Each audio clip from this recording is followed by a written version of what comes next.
gather your sword and board, and get ready for adventure, because it's time for pain. Campaign. 3, 2, 1.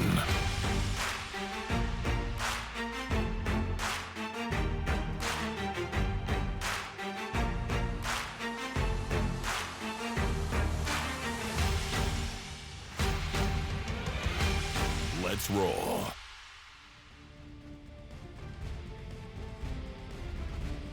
Welcome back to our unmitigated disaster of a D&D campaign with friends. We ask the question of what happens when we combine a coming-of-age summer camp with D&D and the Dice of Fate. Well, we are going to find that out here. Let's get started. From the murky bottom of Time Before Time, following a rare mushroom instead of a stone, we have Mike playing Guldor Firebeard, the honest-to-goodness Dwarven Druid. That's my cue. Hey.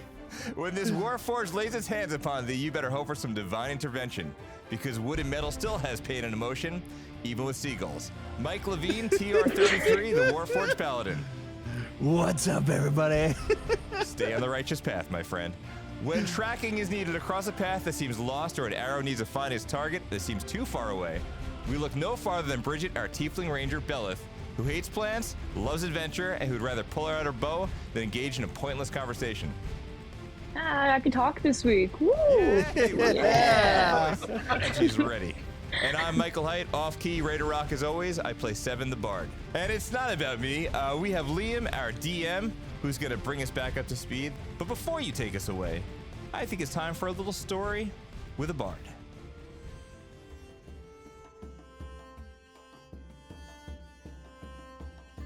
So, our young adventurers, for reasons yet untold, have made their way from being regular high school students to the beginnings of a path set forth for heroes. Because these days, heroes are all gone. But there's one place where heroes are made, and that's Camp Shimmerlake, a training camp for young adventurers if they have the gumption to acquire a writ of assistance to be accepted. At what cost? Well, we'll find that out soon. But getting into camp is a whole different story.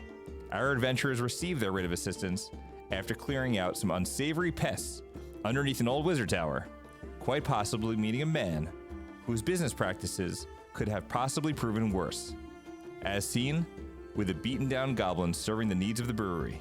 But our heroes didn't find all bad things down there. They found themselves a new friend, Harold the Rat, who's now joined them on their quest to gain passage to Gnarltooth Island and attend Camp Shimmerlake. Before that, a boat is required. To gain passage to Gnarltooth Island, our heroes need to get themselves a boat. At Pyreglow Docks, there are boats. For those that planned ahead, they have a seat on the boat, but not our heroes. A concern might be that they only have 2 days left to get to Camp Shimmerlake before the start of camp. Without any more room aboard a vessel, the choices were bleak with only 2 private boats. Option 1, Netherbarker's ship, seems to be spoken for by Crombie, who has questionable relations to Bella's father. The option 2 is Captain Thalia's ship. Only one problem, it seems to be haunted. On this episode of Campaign, our adventurers need to make a decision on how to get to Camp Shimmerlake. So, after some painful negotiations, our ranger, paladin, druid and bard, and of course, Harold the Rat, will make a decision that will set forth their path to Camp Shimmerlake. Because on this voyage, we're going to enjoy some seaside excursions to make it out either undead or alive. Just hang tight.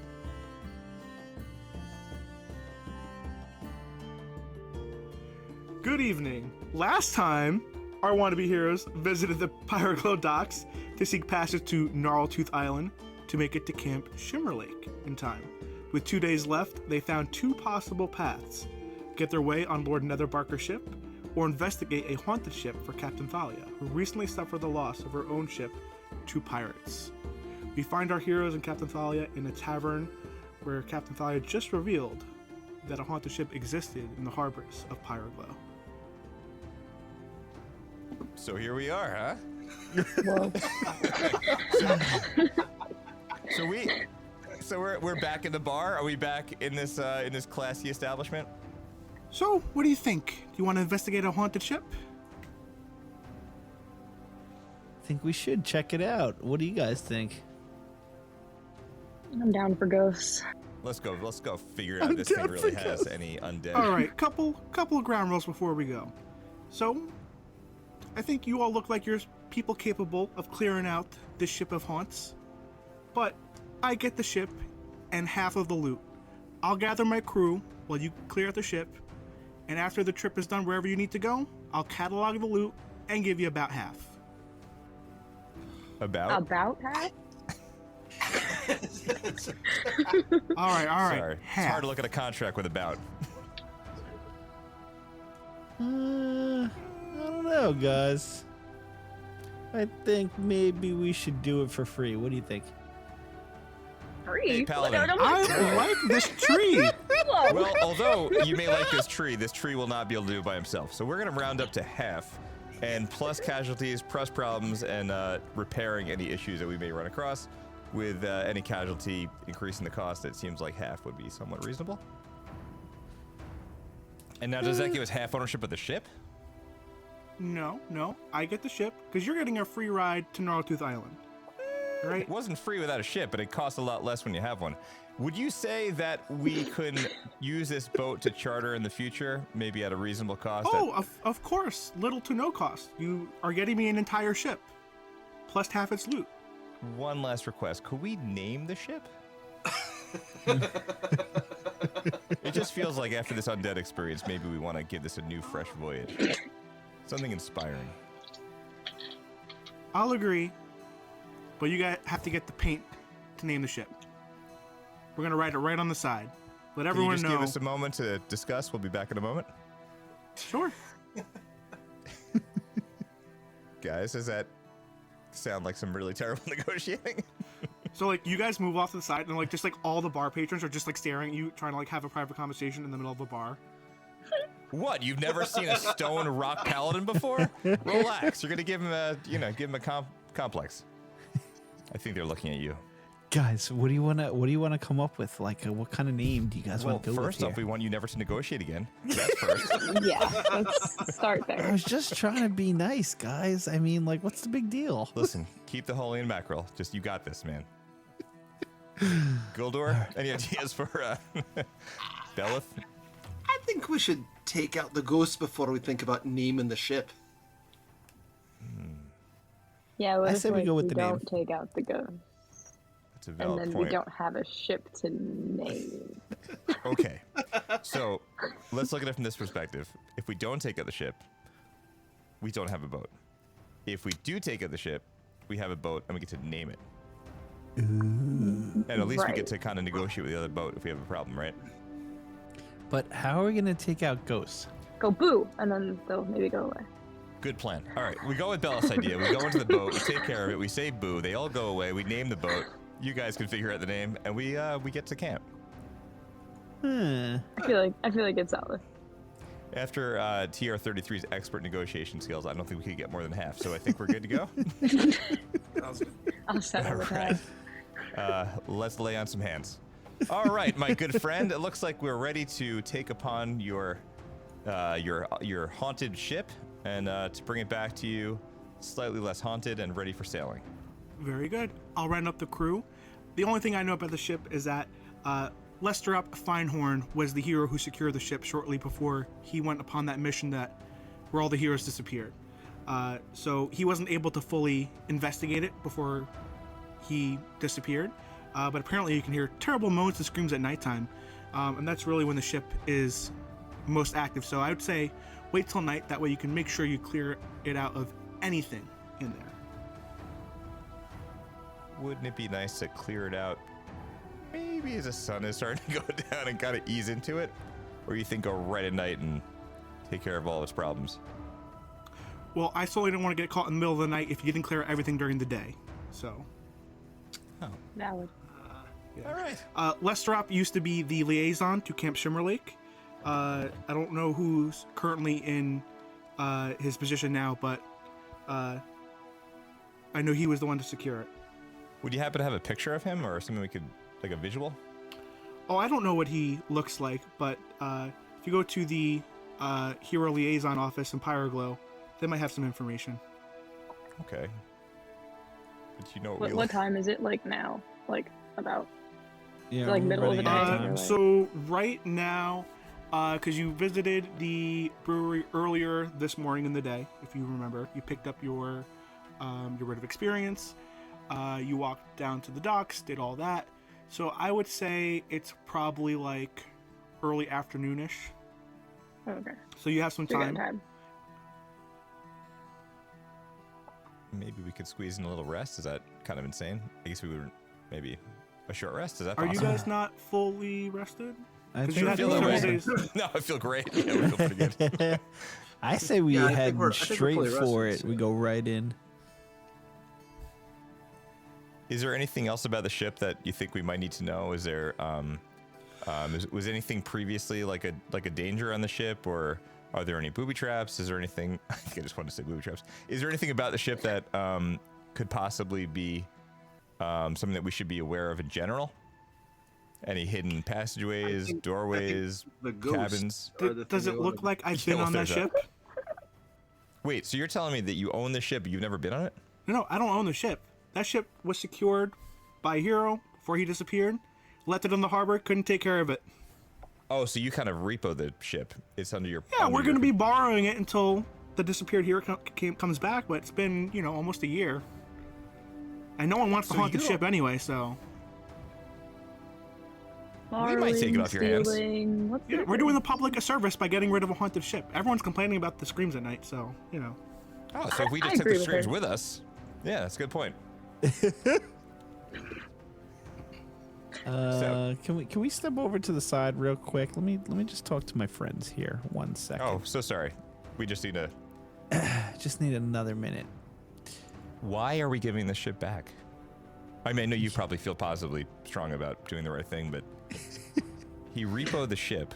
It's completely possessed. There's things screaming in the middle of the night. We clear this thing out and we keep half of it? Well, but we're getting free rides, and then she said that like we could get free rides anywhere. So like, Oh, that's true. But does she really even own the ship? It's just sitting. She said that it's No, just been she- sitting in yeah. the harbor. she doesn't own it, so we're going to clear it out for her to borrow, Yeah. aka So we're steal. basically doing the work for her. Why don't we just listen? I'm gonna go a little dark here, guys. I'm going You off can't- script for what my are you- Wait a minute. holiness. That's not you. You don't even say that. We're afraid for your well-being. I'm just. Let me just do the saying. speaking for you so you feel better and you can sleep at night or tuckle into a mountain. Wouldn't it be reasonable for us to request part ownership of this ship and that every time it sails we would get a certain percentile? Well, but like, are we gonna have Well, time what- to like Probably not. barter a shit? Like, I guess it's a bunch of We're kids just that are trying going to up to get camp. to- We probably don't have exactly Yeah. that Why kind of time. don't I just put her To in a clarify, tree were you trunk, asking this wrap to her up? Thalia, or were you just speaking to the group? No, we're just kind of talking to each other. Yeah, we're talking to each other. Yeah. Guldor is probably You don't questioning hear why us. he's with You in don't the hear first us. place. Guldor, what do you I'm think? just saying we wrap not her even up in a like couple of ships. branches and we call it a day. You know what? It's a valid point. Guldor doesn't like ships. You kind of got this rock thing going. Let's just take care of the ship, take care of the problem, get a boat we might need in the future, and get to camp. That's what I'm saying. All right. Well, before you give away everything, before we Go end up team. paying this person to take care of his problem, why don't we go and take care of this? All right. Where your party? Well, thanks for that. So, how about we meet, let's say, tomorrow morning in the harbor, after you've secured the ship. Oh, okay. Sounds Unless you good, want to everyone? leave soon as we can, but it's up to you. It'll be difficult to leave We at night, depending on the time. Probably want to leave in the morning when some daylight. I would agree. Okay. All right. Do any of you have any sailing experience that'll, if I can spare paying any additional crew members? Do we have any what? Sailing experience. I'm gonna round up the old crew, but there's Dorothy, who has one leg and she can't get around as handy as she used to be. Well, one leg of the boat. Dorothy will be just fine. Yeah. We're already doing half the work for you. Dorothy will All work. right, Like, all we're right, not all working right. for you. I'll let Dorothy know that she has a job because of you. So You're welcome. What's the saying? One leg in the boat is better than two. No, wait, that's not it. All right, that sounds good. We're probably good to go. all right. So is there anything you would like to do? You have a few hours until sunset, unless you whatever you all want to do, you can go now. You can explore other options.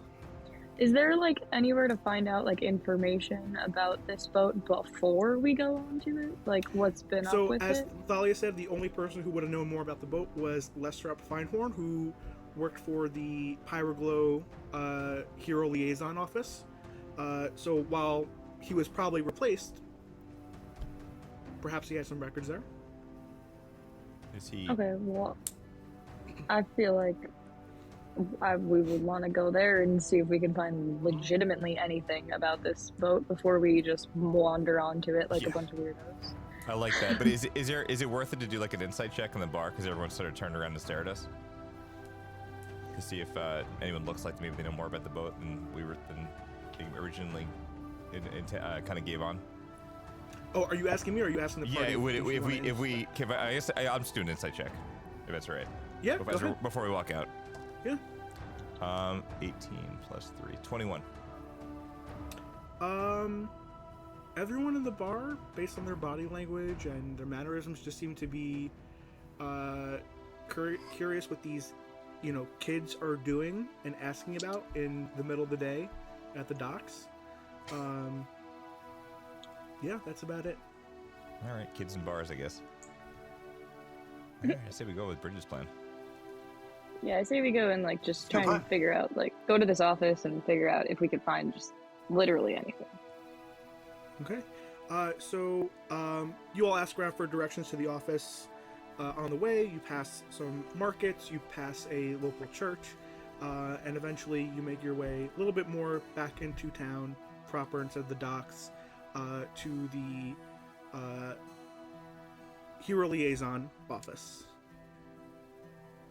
Outside it's kind of like embedded within kind of like the market district, so there's it's in between other shops and stores and things like that. Seems like relatively open and welcome to anyone. There's no signage that says don't enter or anything like that.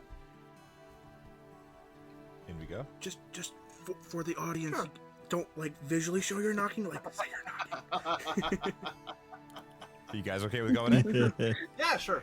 Yeah, All yeah. right. Let's go. In we go. I'm gonna stay behind you guys. Oh, perfect. Thanks, Tank. So a little bell rings as you enter, and you enter this relatively small office space. You see a secretary out front in a very small room, and then a closed door. The secretary, relatively young, human, brown hair. Hi, can I help you?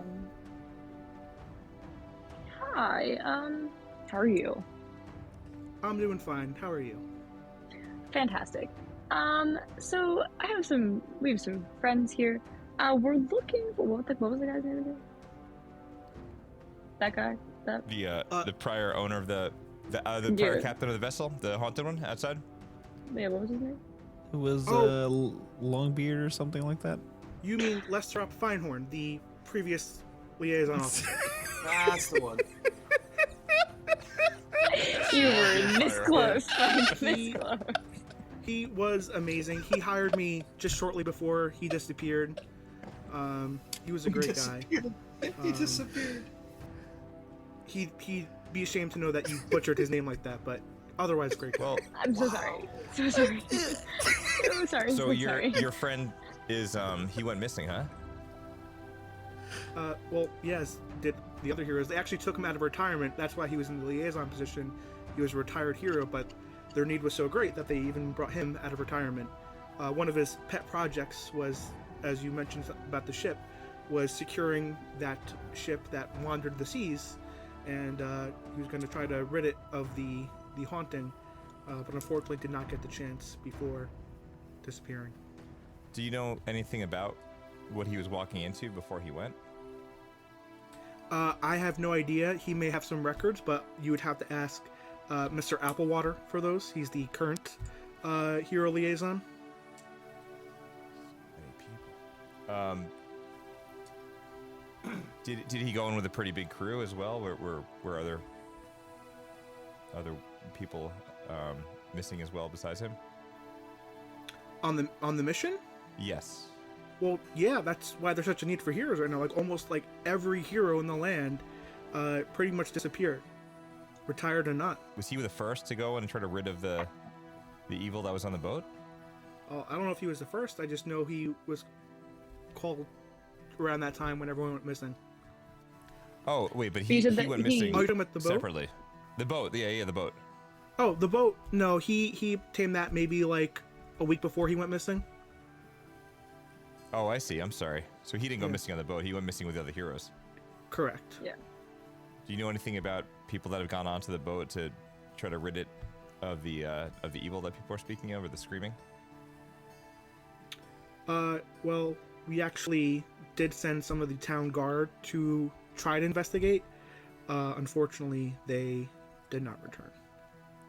And no one's That's good. seen anything of them since. Like, Where did they go? Yeah. No, we're waiting to get some reputable heroes to try to get in there. So we're waiting for this year's ranks of Camp Shimmerlake to actually, prove themselves. That way they can tackle this objective. The town's guards that went missing. Were they grown-ups? Yeah, were they also Yes. kids? Like from? No, they were. Okay. No, they were grown-ups. Okay, so send kids in. Fantastic. Was there any information prior? Do you know that anything before they left? Was there any pieces of information that maybe would be helpful prior to going onto this boat? We'd greatly want to take care of the problem, but I think we really want to come in as prepared as possible. So I can't remember anything, but if I can check if Mr. Applewater's free to see if he has any notes from Feinhorn. Where is this Mr. Applewater? I'm sorry. A, you're a talking tree. Wow. And then B, what were you saying? I know. He's wonderful, though. When you really get to know him, he's kind of like, it's like having a pet and a rock and a tree. He's really great. You love him. I'm interested in finding this Mr. Applewater because for two reasons. One, he's behind me, behind that door. Oh, good. Yeah. So I kind of want to, I'm interested about his name, Apple and Water. Those are my two favorite things. Oh wow, where do you come from? Well, I'm still kind of trying to figure that out, where I come from, but I think it He's has like a very something to odd do look, with like what? She I probably think- has a lot to worry about with her paperwork and whatnot. Why don't we? You know what? Maybe I at think it another has time. something to do with a seed, but like my friend said, Maybe he can answer that question if we talk to him. Can you see if he's available? Sure. So she gets up and goes to the door, and she pops her head, and you hear her like whispering. And I'm just gonna make a check real quick. It's just like an 11 or higher. It's positive. It's under 10. She can't hates wait us. for Yes, fine. You hear it behind the door. Yes, fine. Let them in. And the door. She pops the door open, and she says, "He'll take you now." You guys Hey, know. Mr. Applewater, what's going on? Oh, great. He's talking. Oh yes. How can I help you? Awesome. And just to give you a quick So- description, he's fairly young for this position. He's like in his mid-20s of middling height. He's got like wiry brown hair. He's in like a business suit with like a velvety green business suit with like really long coattails. So he looks very professional and young for this type of position. Mr. Applewater, it is absolutely a pleasure to meet you. We are here, and we don't want to waste your time, but we are here to try to rid the boat of its problems, and we're hoping that you could give us any information that you possibly can to help us take care of this problem that exists on the boat. So he gives you a glance over. He's like, I can see that you appear to be heroes, or you want to be heroes. But please, as rather young as you are, why aren't you at a camp? Aren't they all starting within a few days? Why are you spending your time on a potentially deadly mission? Yeah, well, we're trying to get there, right? Sometimes you just have to go about it a strange way, and this seems to be the way that persists for our journey across the water. So for us to get to the camp, we have to get a boat, and this seems to be the method of transportation. So if we get rid of the problem, then we get ourselves to the camp. We're a little lax in your preparations and didn't book any boats. Okay, I understand.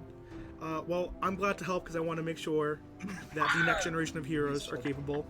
However, I will need you to sign some documentation saying that I take no liability for your mission that you're about to go on. So currently, what's the state of affairs on this boat with no heroes prepared or missing guards? Say that one more time? Your current situation on the boat. I know we're lax and all and running a little late to camp, but it's a good thing we stopped here because it seems like currently the last people that tried to fix your problem are still missing. So the last. Of course, I mean, I didn't send them. I didn't send them. The mayor sent them. Of course not. Yes, right. They're not qualified heroes. They're just simple guards people. So you do make money when the boat is running? The public boats, yeah. So with this boat currently in a state of affairs with people screaming in it, just sitting there in the dock, taking up space and not running, that would be a general problem for the town? I mean, obviously the mayor announced the plan that once a couple of heroes from Camp Shimmerlake were ready to take on this task, they would. Well, you got some right here. Would it be beneficial for us to take care of this problem? So, like I said, you're more than welcome to try. I'll look through my notes, but while I'm looking through for my notes, he just happens to have neatly on his desk a couple of liability forms, and he hands one to each of you. Please sign these so that we aren't blamed if you lose your life. So he gives you that, he goes and looks in a little file cabinet for some notes. I want to get a really good look at him for a second. What is this? And I want to know what this thing says. On it. First of all, I'm 16. I'm not finding anything. But so the font is you need a magnifying glass to read it, and it's the most legalese that you've ever read. So I grabbed the paper. You can absolutely try an intelligence check if you'd like to decipher it, though. Yeah, I would. Yeah. Is that? And if you have any other tools that would help you, you can absolutely use them. But otherwise, you can make an intelligence check. Just straight up intelligence? Yeah, straight up intelligence. Wait a second. 16. What was that?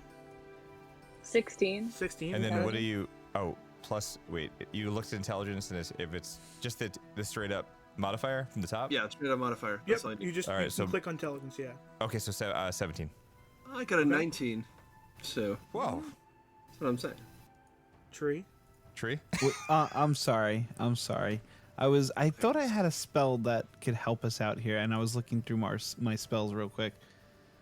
I was supposed to roll an intelligence, right? Yes.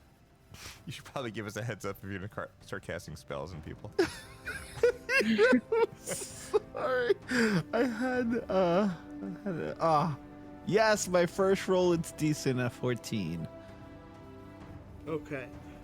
So, Tree, you go, yep, these are some nice words.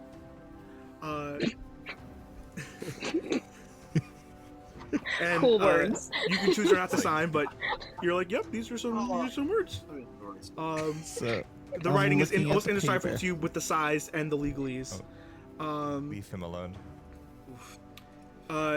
This smells who was the next familiar. highest after 14? I got a 16. So with a 16, and I will say, what's your proficiency bonus? 2? For what? It'll just say at the top of your character sheet. Yeah. Yeah, Plus there's an 2. overall proficiency bonus. Okay. So I will say with proficiency in your background, as the daughter of a Titan, you can at least tell, as long as this is, it's a bunch of BS. There's nothing quite in here that you can identify as being bad for you. Just really literally a liability waiver. Okay, and then who is highest after that? I'm one up from her. Okay. With you a get plus some 2 of the same proficiency sense. bonus. Yeah. You maybe through your brother, saw some of these things through his line of work, and you can just recognize this as like at the barest form, again, a liability waiver, nothing that you can detect, and then we have 19, correct? 19, that's correct. All right. Okay. With a 19,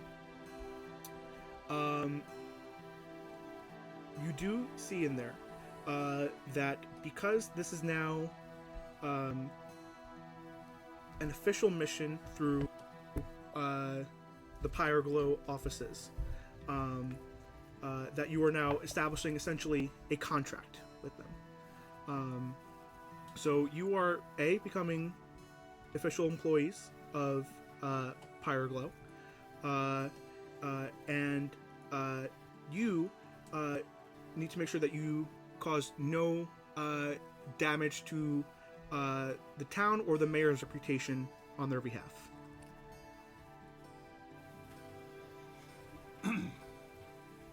I say we don't. Hold sign. please. Can we just talk 1 second? You seem Yeah. like you're so busy. Well- We want to take your time. Why are we signing this? Well, it's kind of like, you brought this to our attention, right? So now, if we let you go and we say we didn't try anything to stop you, right, then we just sent 4 kids to their death. Well, 3 kids in a tree. But Let me get this right. I see where you're coming from. Let's say we pop out the other side, we clean up nicely, everything's fixed. We go on our merry way. well, here's the question: are you certified heroes? Who's a certified hero in general, right? People that are willing to do the job? You mean the guardsmen that didn't make it? I say that we have a better shot. Whoa, that was a great line. Roll me persuasion. Roll me Oh, either absolutely. intimidation or persuasion. Intimidation or persuasion. I think persuasion's gonna be the one for me. Okay, so why do you argue persuasion more? Oh, intimidation's a +4, and persuasion's a +5. Oh, shit. Bellith, what do you think? Go into intimidation so you can be like, who, like yeah, with your shirt. Yeah, kind of flex with my shit. Please God, please God, please God. Nat 20 You plus at 4, this guy. 24. Okay, with that, Hector, like his face goes like a little pale. He's like, "No, it can't be. Who? Do you have a brother?" I do. No. And I What's his haven't seen name? him. Val. His name is Val. Does that sound familiar? And his face sinks like even more. All right. Listen, you don't have to sign these. If you do a good job, I'll make sure we work with each other again. I'll give you some great opportunities as heroes. As long as you make it to Camp Shimmerlake, I'll definitely be seeing you in the future. I'll be visiting there soon. You mean you're not offended by how delayed we are with getting to the island and all? That doesn't bother you anymore? I mean, not for Val's brother, no. Oh, good. Fantastic. I'm so glad. So all we have to do is name drop him, and you were just changed your attitude so quick. Do you know Val? Yes, is the answer. I could keep myself in check, but you don't want to make Belle upset. I don't know if you know, but he's missing. Oh, well aware. Thanks, Okay, though. so obviously I would do anything I possibly could to help him, but just in case, whatever I can do to help. Since we are about to take care of this problem, is there any information you could tell us about Val that you've heard, or why that name strikes a chord with you? Good pun. This time, make me a persuasion check. Then Belle and I are all on it. Persuasion +5. Show me the Camera Kraken. angle. Show me the Kraken. Show me the Kraken. Okay. Not Nat. 21. Okay. Yeah. All I know was that he was at Camp Shimmerlake when he was called, and it was last minute. Like Feinhorn had already been gone for quite a little while by the time Val was called to the front lines.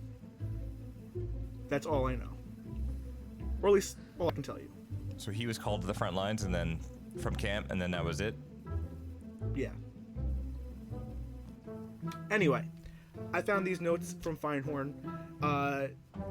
Taking a brief look through these, there's not much here. He had some notes about, these are some more historical records that he was taking notes on. Looked like the ship was owned by a slaver named Uldric Harrogate. Does that name mean anything to any of us? Not right now, no. And a slaver of what? A slaver of Well, it says he had just had 4 unnamed slaves on board on his last voyage, but he did have an additional crew of 3 others: the first mate, quartermaster, and navigator. So 7. What was he, a human as well, or was he? Uldric Harrogate. He was a human. His first mate Garen was a half elf. The quartermaster was a dwarf named Lysa Broadfoot, and then the navigator was Ilya Moonscribe. She was a tiefling. However, these records are extremely old. These records are around 300 years old. I don't know how Feinhorn was able to get them and start taking notes on these, but I'm surprised we even had this much information. So there's the captain. There's 7 altogether. 4 with the crew, including the captain, and the 4 slaves. Okay. So 8. Yeah. I mean, this sounds very silly, but is there belief that this ship is haunted by these people, this captain and this crew? His notes do seem to indicate that the captain is the spirit most responsible for the anguish that still exists on the ship. At least that was the conclusion he came to. He didn't have much time to fully investigate. Things were, boiling up at that time. Is there any record of does he know when the ship sailed last, or what they were doing when they became not alive anymore? Apparently, he had just picked up that shipment of 4 slaves. Again, we have very rough information from wherever he got this information from, and it was roughly 300 years ago from what we can tell. Based on who, we can tell by who, it says, the under a certain monarchy, so we're able to tell by who was monarch at the time roughly when this was. We don't have an exact year. Would it help to do a history check or an organic check or anything like that on this information? Yeah, you can do a history check. I'll say that he tells you that the monarch at the time was Rydell. Oh, I hit my keyboard. Sorry. Oh, Jesus Christ. Try again. Yikes. Oh, whoa. 3. 19 and investigation plus 20. All right. I don't use up all my good rolls tonight from just talking to people. You do know from your studies of history that roughly around that time period was when the last great war with the goblins was being waged. And this is the time where goblins lost their really last major battle, are in the state that they are today. Were goblins taken as slaves back then? Was that? You would assume that they could have been, but they could have been any race. There was no. You would know there were no particular laws about slavery. Okay. You guys have any more thoughts here? Or? I have an idea. I say we leave this nice man apple water and we go on our quest to take over. Please the ship. call me Sorry. Henry. Let me write that down. Genius idea. I'm not gonna lie to you. I think it's good. Guldor, how we feel with that? Are you okay What do you with tree? think, guys? Yeah, let's go. No, All let's right. go. So after you say your goodbyes, after all that, you pass back to the market, past the church, past the shops at the dock, and you make your way back to the harbor proper. So the sun's setting, and after asking around a little bit, you've been told that the ship is at like the very far end near the cliff face, and you make your way over. You happen to see there a little rowboat, just enough to fit all of you. Everyone just make me a quick perception check. Is Guldor gonna have like an anxiety attack right now? Let's see. Perception check. Perception. +3. 21. Oh wow. Oh, I Plus think I 7. actually... 16. Hold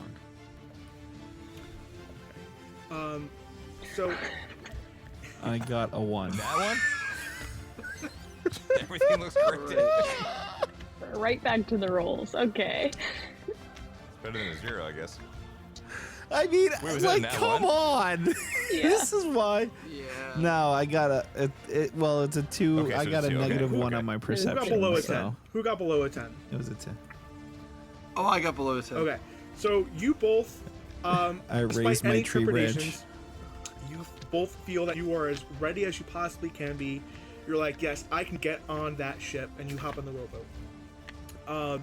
Seven and Bellith, you notice that on like the little post nearby the rowboat, you notice a note, and you, after quickly scanning it, it's from Thalia. No doubt about it. And she wrote a quick note. You know, not being experienced sailors yourselves, I figured you might not realize that while this boat is tethered to our docks, there is no gangplank to actually get up on the boat. So I'm giving you this rowboat and some rope to get on. Okay. Okay. So she's helping us out. She's being a homie right now. I was waiting for you to say, like, if you rolled above an 11, you'll notice that there's a hole in the boat. Okay. Yeah, and it's slowly sinking. All right. I will say, actually, who rolled the highest? What was the highest? 21. Okay. And then Seven, what did you roll? 13 plus... What was the perception, right? Yeah. 16. Okay, so that's all you notice. Seven. Bellith, you notice that as you're getting into this rowboat, that while it is solid, there are no holes in it. It is very much like chipped, scratched up, look like it's been through the ringer. Okay. So I think I just like say to everyone like, we gotta start rowing now because I don't know if this thing's gonna last much longer. We got a big tree in this boat. That's true. It's made of metal, by the way. There's tree float. Guys, I was just wondering, do you think I may be a Why don't you little get too him first? heavy for this boat? Let's. Hey, don't worry. I think I float. Is everybody in the boat? Like they just got in the boat, right? So, Yeah. all right, yeah. So everyone will get in the boat, and it's only a short row to the ship. So as you're rowing towards that ship, I'm like listening for dice. and I'll Make be us a sending you an long check. owlbear link soon. So you're rowing towards the ship, and a chill starts to run down your spine as you hold this haunted ship. Its tattered sails hang limply from broken masts, and the once proud vessel now seems to barely cling to existence. The hull, aged and barnacle-crusted, emits an eerie glow under the moonlight. An unnatural fog clings to the ship and up towards the deck as you drift closer to the ship. The sound of creaking wood and the groan of the aids ropes fill the air. Yet, there's an unsettling silence where the crew should be. There's a figurehead carved into the stern of the ship. Or sorry, the head of the ship, with hollow eyes, and they seem to like pierce through you. And a cold wind whispers of forgotten voyages and restless spirits that haunt this vessel every timber. Alright, so you are now, the ship will say, the way you're facing it, front of the ship, is to your right, and then the stern is to your left. And your rowboat is approaching it. And you see some like rope in your little rowboat with like a little hook on it.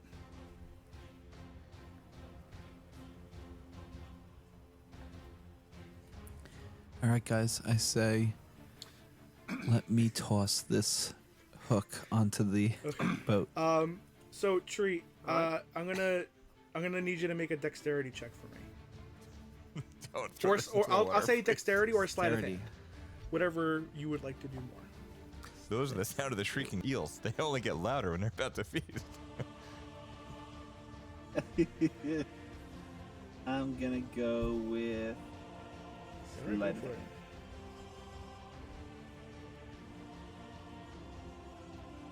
Ooh, 16. That's a decent toss. So with a 16, you do like a little whirl, and you toss it up, and it looks like it's just about to hook over, and then falls back down. Is this a dexterity thing? Is this God, guys, like... No, you know what? You made us proud today. The effort, it was nice. I thought I'd come through for you guys, but I just I couldn't do it. First of all, I just like pat Tree. I'm like, it's okay, bud. We'll be fine. We'll be okay. I think I think Bellith is developing It's developing like a soft spot. Just grab. How does Harold feel towards the tree? Harold's just confused because it's metal.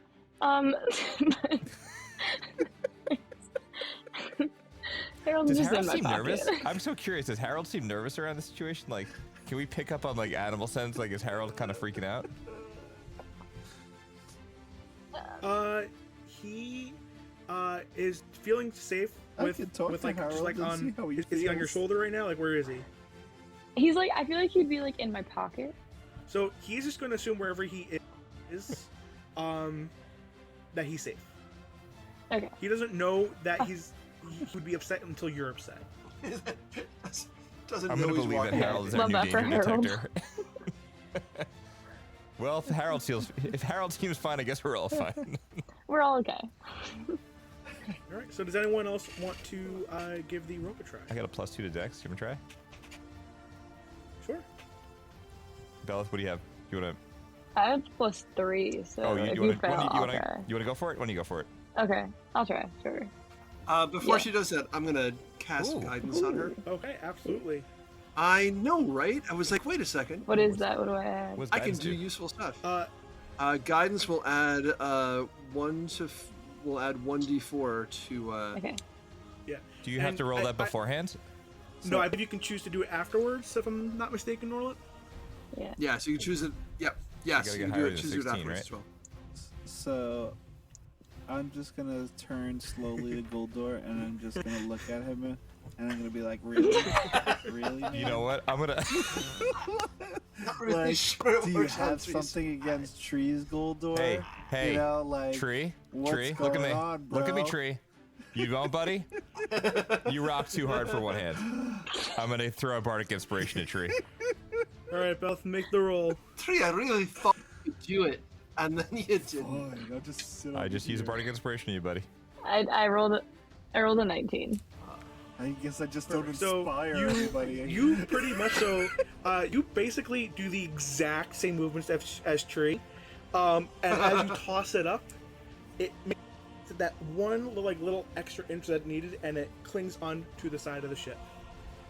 No, you would have done that. Listen, you would have done that in your next throw. Don't stress. It's okay, Tree. It's okay. So just for clarification here, as described, the ship before is like decrepit, aging. For your reference, the two layers you see now are with and without the mast on the top deck. So you all climb the rope. So wonderfully thrown by Bellith, and as you all make your way onto the deck with like Tree coming up last, like just going like heaving himself over. every like board of this deck is like creaking. The temperature in the air is frigid. All right. What would you all like to do? Oh, now it's like time to actually do stuff, right? Right. Wonder if it makes sense. Does it make any sense to stealth? If you would like to roll for stealth, you can. I think I'm going to. I'm gonna try to kind of sneak off to the Is side. anyone a little rolling bit. for stealth or just 7? A 14. Well, okay, so you roll the 14. Is anyone else rolling stealth? No. No, I'm not going to be particularly stealthy, even if I try. Okay. So, let me just...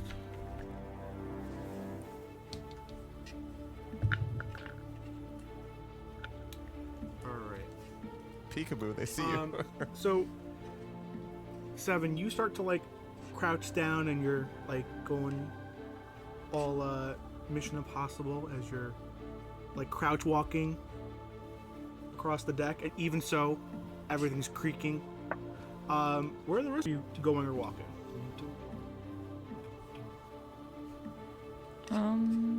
You got some, you have in the middle here, a little gated area that goes down to the lower deck, and then you have entrances to your left and right here. To the left is the stern with the where the ship is steered, and then to the right, the front of the ship. Tree, do you want to detect anything? Does that make any sense? Sorry, Bellith, I think you were going to say something.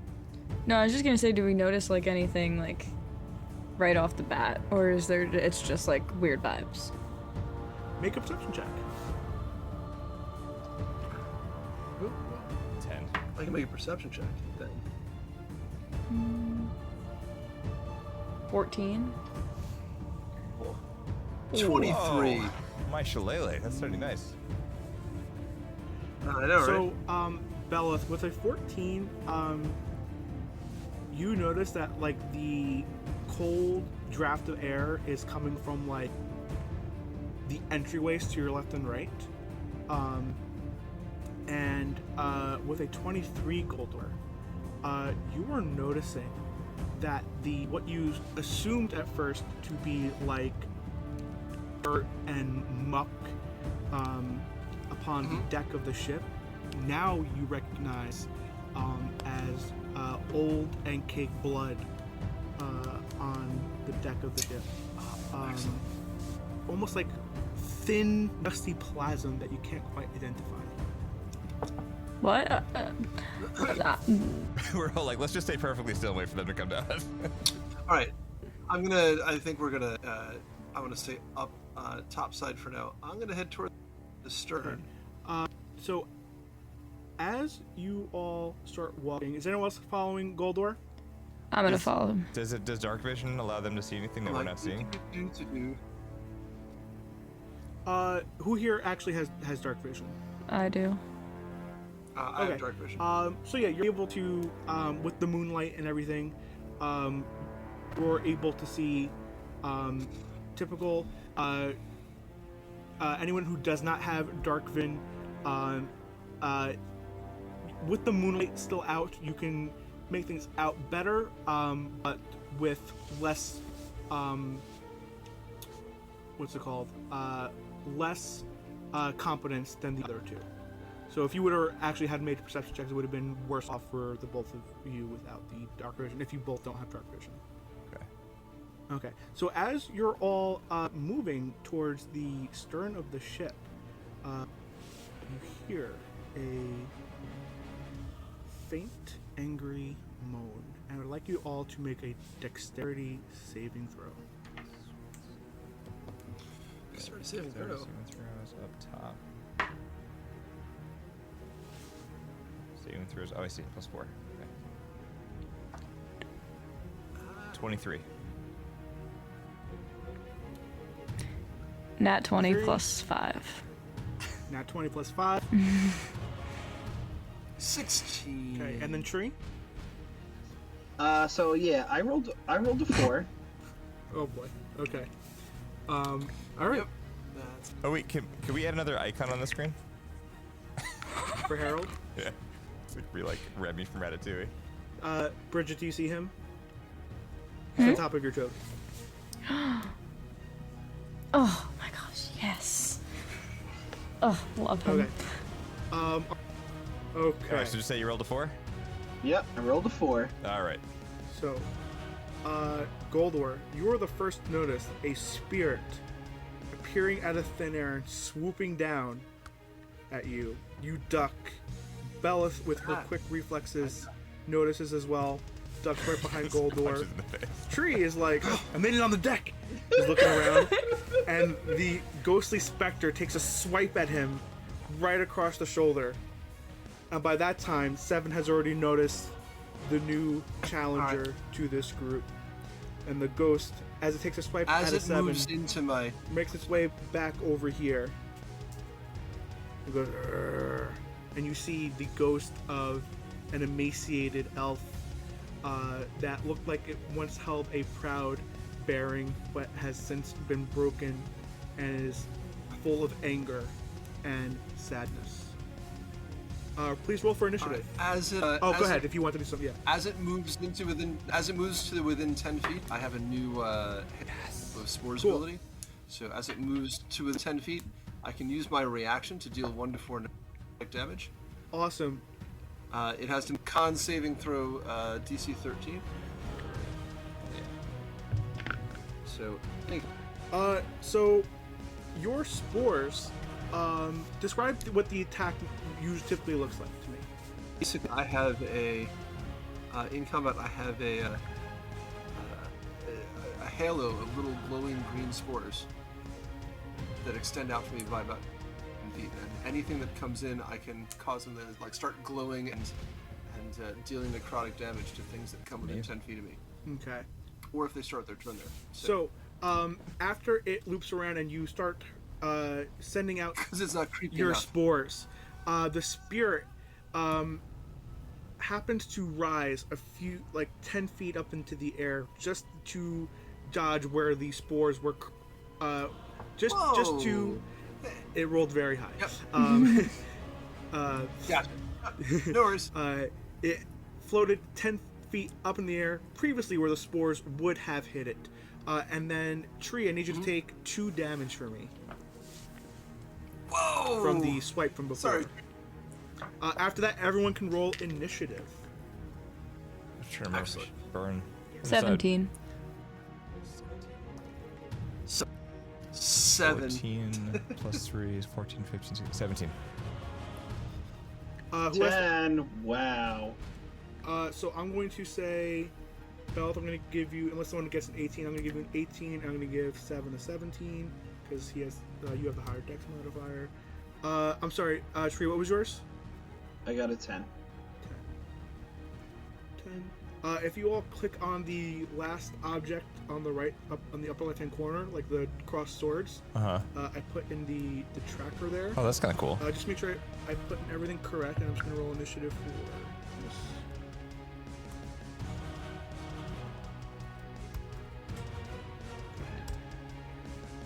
Alrighty.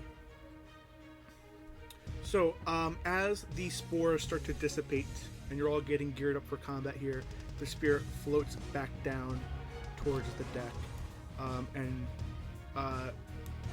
is trying to look as menacing as it possibly can. And Bellith, you are up. Okay. I'm gonna. Okay, so when it says like casting time, like 1 bonus action. So casting is just a bonus action, right? Then. Yeah, so you would still have your normal action Yeah. movement for the turn. Okay. So I'm gonna cast Hunter's Mark on the spirit, which gives me 1d6 extra damage if I hit it. Awesome. Let me put in Hunter's Mark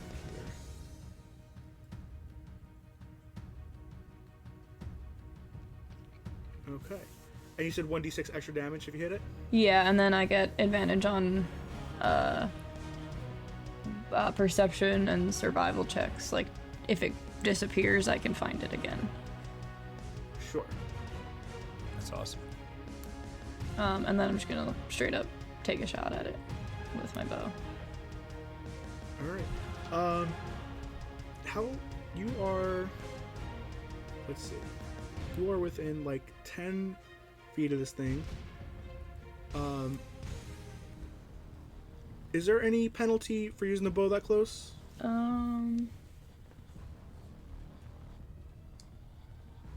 It doesn't say. It just says that the range is 150 feet, and then 600 feet would be disadvantage. Anything, like, further would be disadvantage. I mean, if there is, like, I'll back up. So only, there's only disadvantage on a ranged attack roll. So same as magic if you're within 5 feet. So you should be okay. So I'm good. Okay. Yeah. All right. Please roll to hit, and you can roll damage at the same time if you want to. You don't have to though. 9, 10, 11, 12, 13, 15 to hit. 15 hits.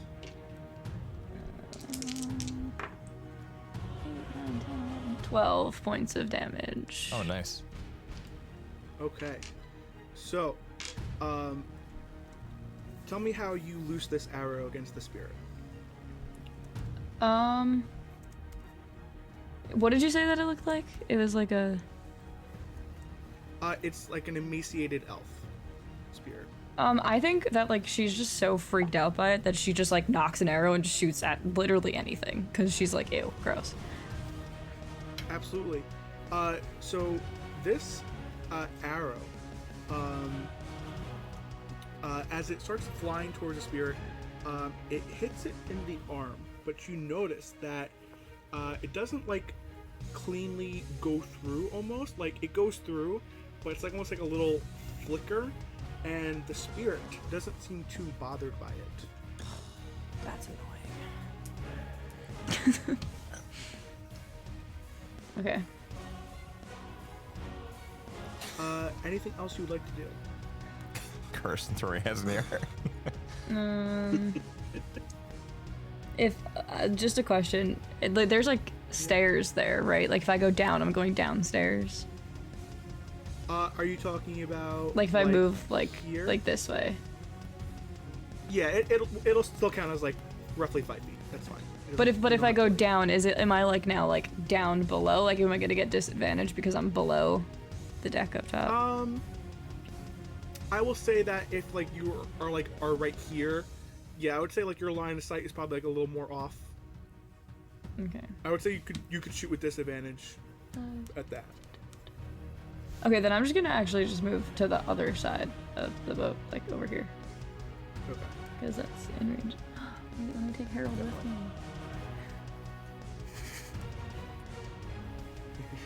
All right. And if that's your turn, 7. I think I'm gonna go for vicious mockery.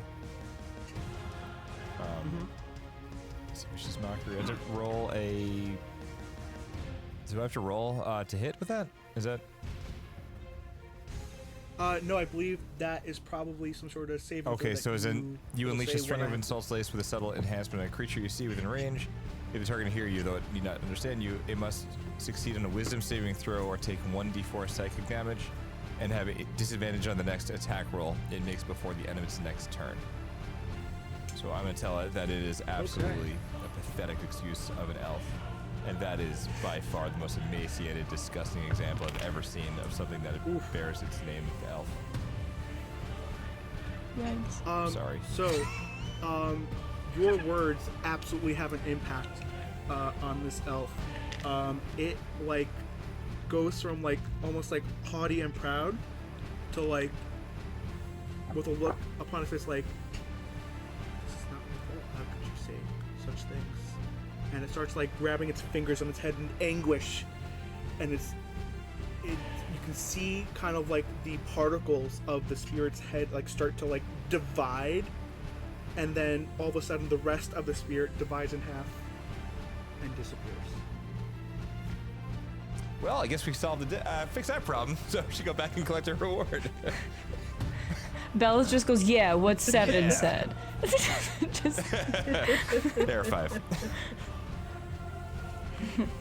did he kill it or did it just disappear? To your knowledge of the moment, it seems Oh, like so the you got tracking rid of it. doesn't. The To your tracking knowledge. would notice like it. Sorry, Hunter's Mark. Would that pick up on if it moves? So Yeah.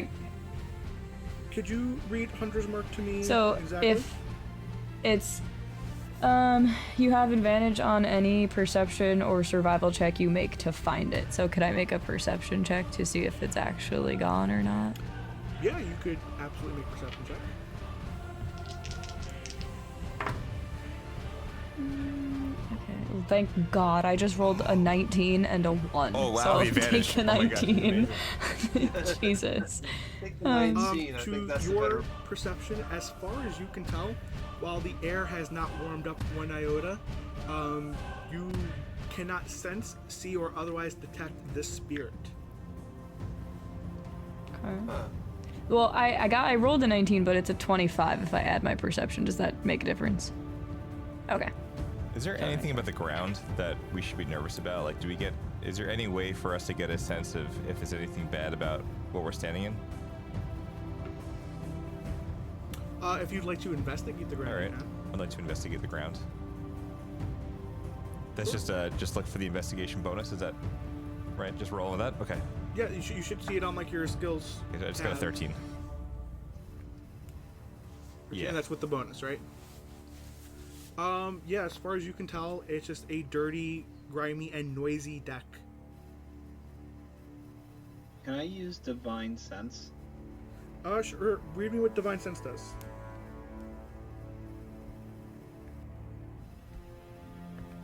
Okay, so as an action, you can detect good and evil. Until the end of your next turn, you can sense anything affected by the hollow spell, or know the location of any celestial fiend undead within 60 feet that is not behind total cover. You can use this feature 3 times per long rest. 1.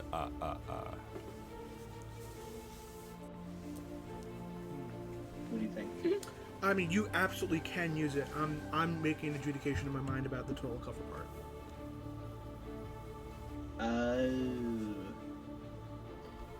So I will let you determine right now if you would like to use it. I will like to use it. I'll take the risk. And remember, I don't know if this helps you. You still have Bardic Inspiration.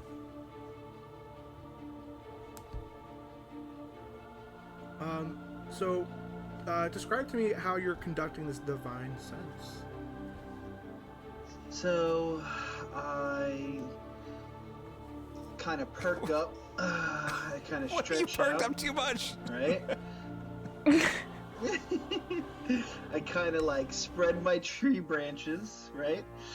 And up in the air like this, and I kind of look towards the sky as some holy glow starts emanating from from me.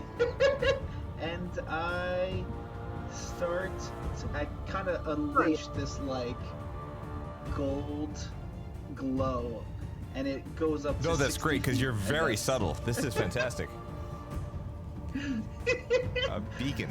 And I look around to see if I notice. Well, I any think undead that's great. I think the in entire that pier saw us, so this is fantastic.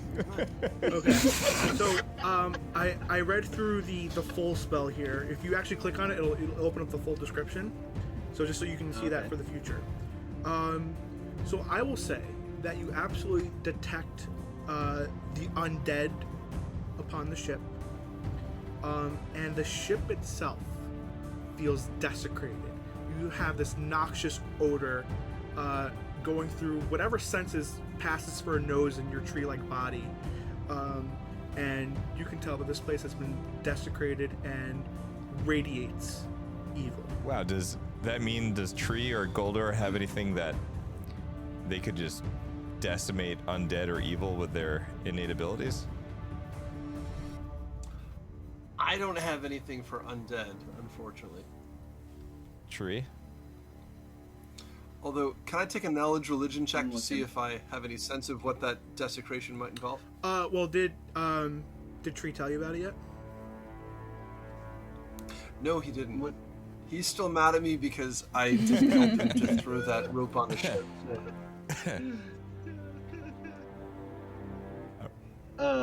So yeah, I was reading. I want Guldor's accent to come back right away. Oh, sorry. I'm not talking in character here. Oh, let's end with the magic of that couple. So it's like, I'm feeling a bit sorry for you. I was saying that if I were to know, hypothetically, that the ship were somehow desecrated, I might be able to use my knowledge of religion to understand better how it had gotten desecrated. Well, it's funny you say that. But I'm stumbling around in blissful ignorance, so... Because I don't know if you noticed, I kind of set off a flare here to show you that I was... I barely noticed it because it was very I think I'd like to rename that spell over here. As you're having discussion, you think you hear movements coming from below. So I kind of get this like odor, right? And I sense evil, and I say, you know what? I smell it coming from below. So I think we should head. I think we should head down. Smell evil coming from below. Do you want to go forward with us? Do you want to go yourself? Yeah. Well, you could lead the way to the evil. Why don't you follow me? Because sure, you and I are very holy. I'll be behind everyone. Don't worry. Don't you worry. Alright. So. The rear guard, watching our backs. I'll lead the way. You follow me, Guldor. Alright, you bet. Well, hopefully you'll support me like you support some of our other friends. Just saying. Sure. Give me 1 second. You know. So who's going where and in what order? So I am following behind Tree, and we're heading down the stairs. Which staircase? The one Which bravely leading the way. The one. You know what? I'm gonna throw Bridget a bardic inspiration as we're going down the stairs. That's always the more sinister. You rock too hard for one hand. You know, everybody keeps throwing inspiration to everybody else, but nobody throws inspiration. I gave. Wait, Tree, undead. My friend of plant life. I threw you a bardic inspiration as we were coming up the vessel. Yeah. It's okay, guys. No, don't worry. No matter how many times you put me down, I still lifted love all you of you. up. So I gave you bardic inspiration. I want you guys to arrange yourselves in the order you think you want at the base of the stairs here, but go no further than where Tree is. I don't get this. Okay. Oh, I realize that now. He is leading the way. Bellith just jumped across the water. Let's see. Okay, so this is where that goes downstairs. Harold. Oh, Harold. Can't forget Harold. So wait, so we came from the side, and in front of us is. Yeah. Yep. Everyone, make me a perception check. A perception.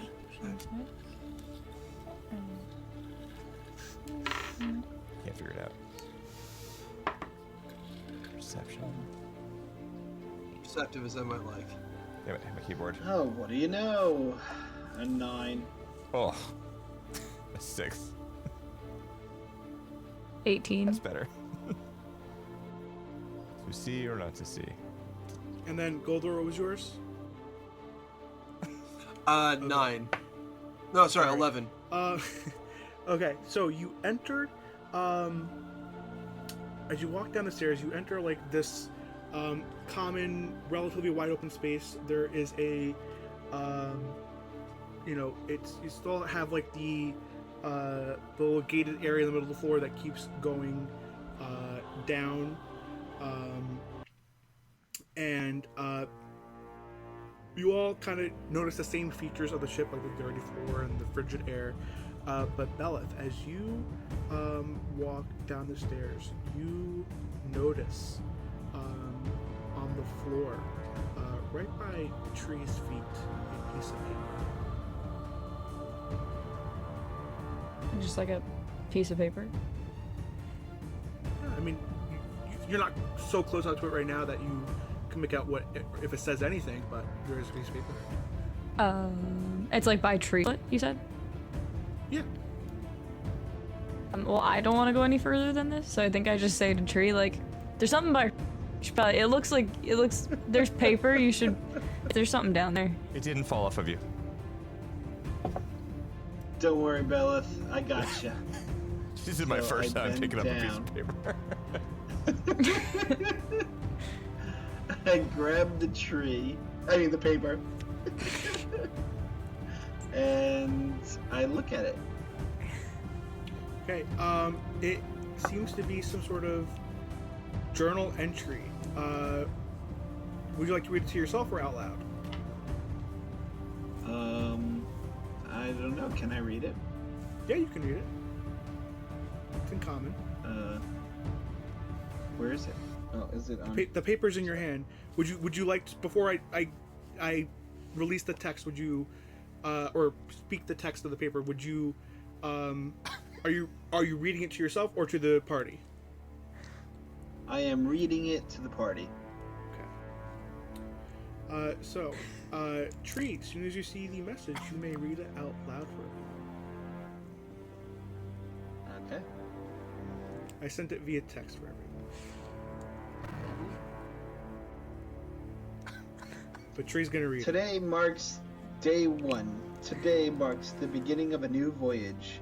We leave Garnaltooth with the cargo hold fully stocked, notably with a strange woman among the slaves. She keeps to herself, murmuring softly. The crew pays her no mind, but there's something unsettling about her presence. We'll have to break her if she starts to cause trouble. The sea is calm today. And with that, we will end here for today. Whoa, well done. Nice job, Liam. That's pretty exciting stuff. That's going to be it for this week, folks. Thank you for listening. Weird woman, strange vibes. Love that.